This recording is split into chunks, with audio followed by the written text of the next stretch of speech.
What's up everyone, this is Mike with Streamline Canine, and in this video I'm going to show you the first step to teaching your dog some leash manners.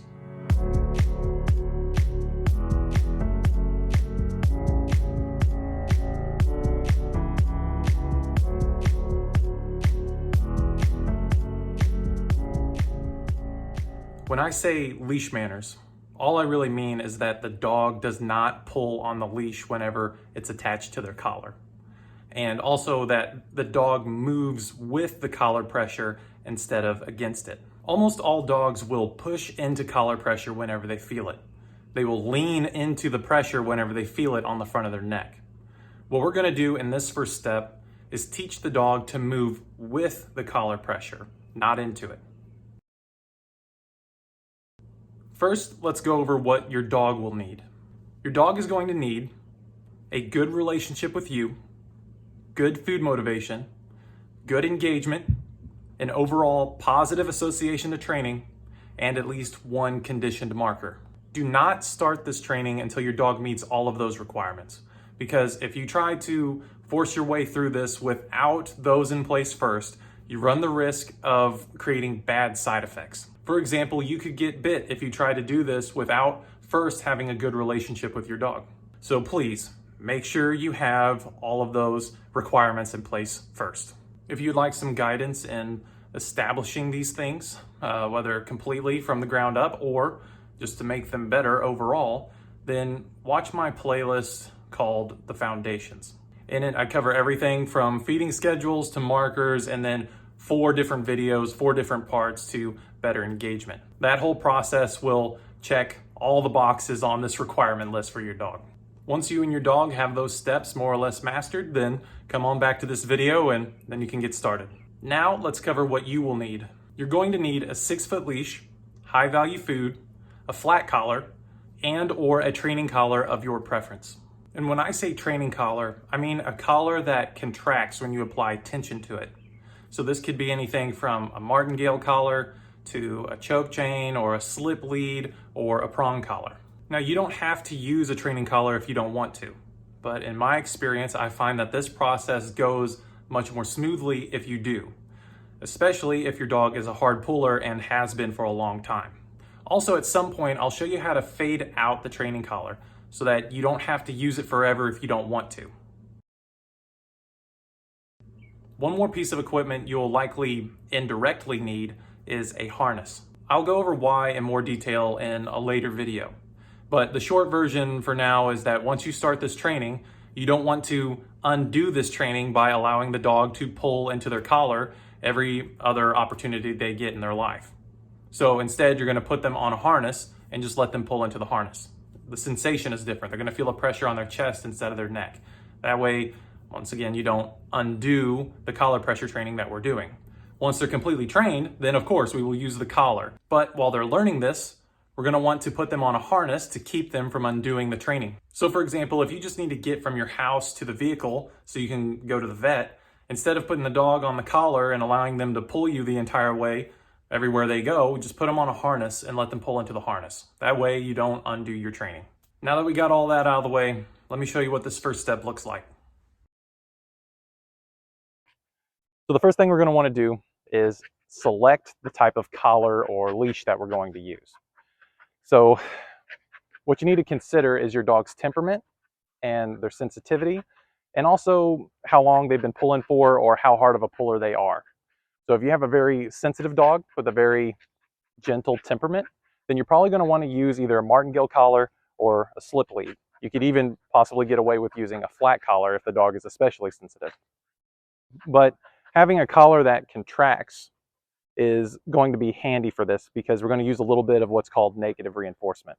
If your dog is a little bit more of a hammerhead and they have some bad pulling habits and they're not very sensitive at all, then you may have to use something like a choke chain or a prong collar, because what we want to do is make the dog move without using a ton of force. We want to use as little force as possible to get them to move. And then we take that opportunity that they gave us whenever they move to reinforce them with a treat of some sort. I like to do this with food, not with toys, by the way, so be sure to use food. For Nova, she is a fairly sensitive dog, and I've never really allowed her to pull a ton into the collar. So she doesn't have any bad habits either, and she never really has.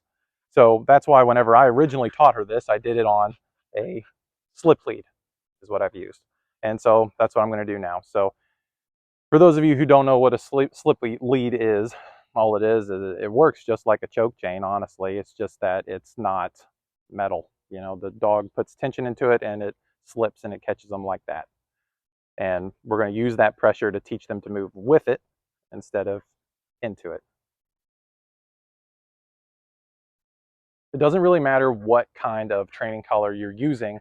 When you first do this, you're going to want to put the collar high up on the dog's neck, basically right underneath their ears.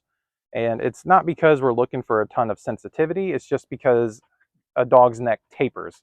The top of their neck is going to be skinnier than the bottom of their neck. So if you fit the collar to the bottom of their neck, the collar is going to move around a lot. It may go up and down, and you don't want that out of a training collar. You want it to fit snug. You don't want it to be choking them before you're using it, of course, but you don't want it to be too loose at all. So here I've got the collar. I'm just going to put it right over Nova's head and right underneath her ears, something like that. And then I take the leather stopper to keep it up high on her like that. And there you have it.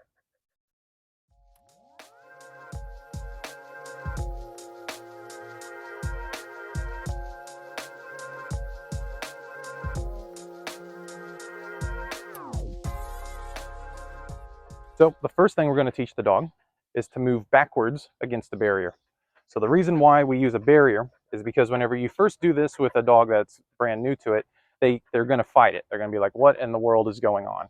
And you're just going to keep the pressure on very steady, very gentle, but steady. And you're going to wait until they put the slack into the pressure themselves. We're not going to pull them out of the pressure. We're going to let them take the pressure off themselves. And whenever they do that, sometimes they want to buck and go left to right. So using a barrier helps keep them in line and makes the process a little bit easier. So get your treats. I've got a treat pouch full of treats here. Show the dog the treats. Kind of get them in position. Then all you're going to do, you can do this from a sit or a stand. I find it's a little bit easier to do from a stand. And then you're just going to pull straight back. Yes. And when the dog moves, you're just going to mark and reward it. And take the pressure off. So one of the key things with this is the timing. You take the pressure off the moment they move on their own. So you make sure all the slack in the leash comes out whenever they move backwards. And you also mark it at that exact moment as well. One more time. Yes. Yes. So Nova has had practice with this before, and I'm sure you can see that. And that's why she's already moving kind of easily with it. Yes.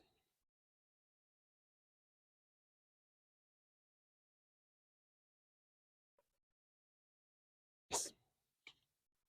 Once they have it down backwards, you do the same thing, but forwards.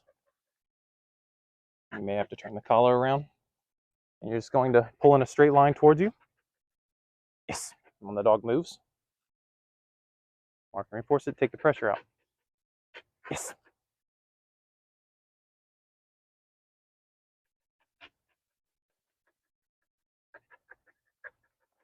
What you're seeing here is anticipation. Nova is anticipating the collar pull already. And this is a good sign. You want to get your dog to the point where they are anticipating the pull. Yes. That will tell you that they're understanding the idea. Yes. And at first, it's just very gentle or very small movements from the dog is all you're looking for, just like what Nova's doing here. Yes. So she anticipated going to the right, but I was actually pulling to the left. And so she had to maneuver herself there. Yes.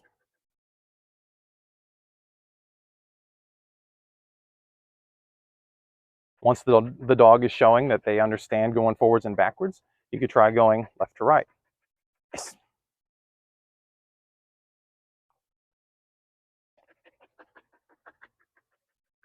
Yes. Yes. Then once you have that down, you can do some circles around yourself. So just pick a direction, clockwise, counterclockwise, and pull, and just kind of keep pulling. Yes, until they reach the side of your body. This is also one way that you can teach a go to heel position, by the way. Once the dog has good leash pressure skills, you can use it for a lot of different things in training. But our main focus, of course, is going to be leash walking. Yes.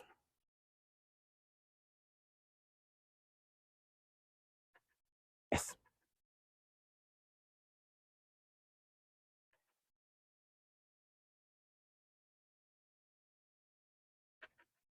Yes.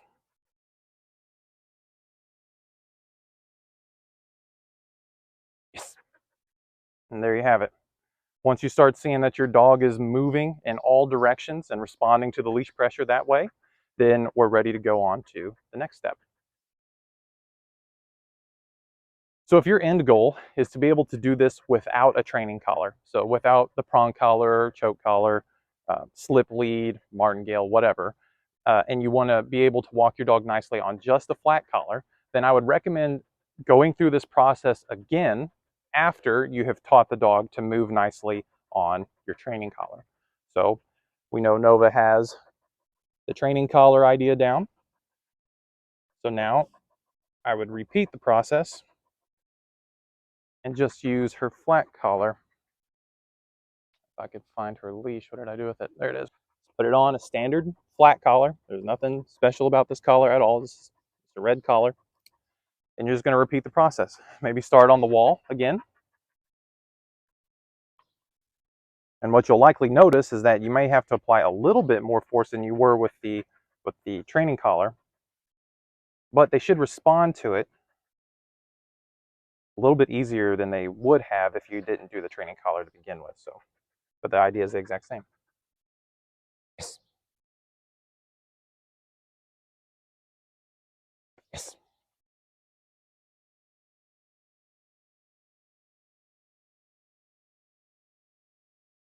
Yes.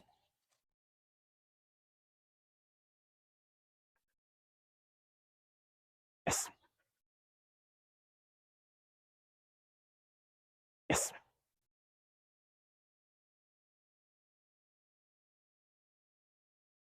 Yes. Yes.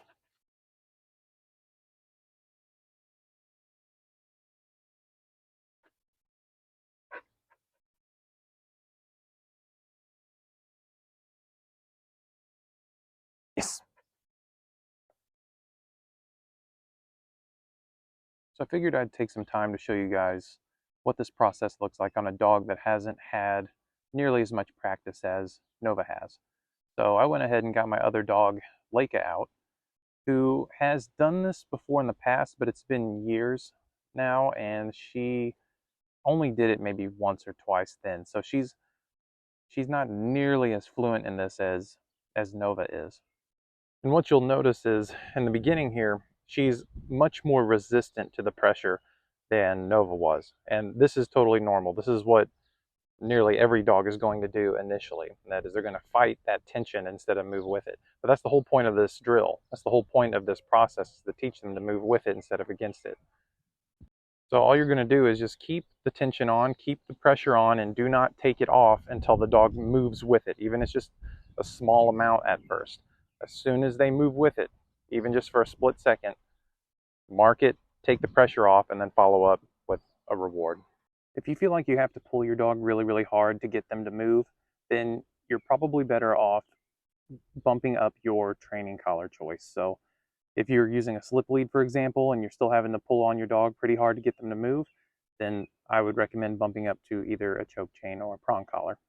And if you decide to use a choke chain or a prong collar, one added step I would take, and I recommend you do as well, is to put the training collar on the dog randomly throughout the day, but don't use it for a while. And for a while, I mean, maybe a week or so, and just let the dog get used to wearing it without using it. This will give the dog some time to get comfortable with having a new piece of equipment on, first of all, but it'll also set us up to prevent the dog from becoming collar-wise. And that's going to be especially important if your plan is to fade out the training collar at some point.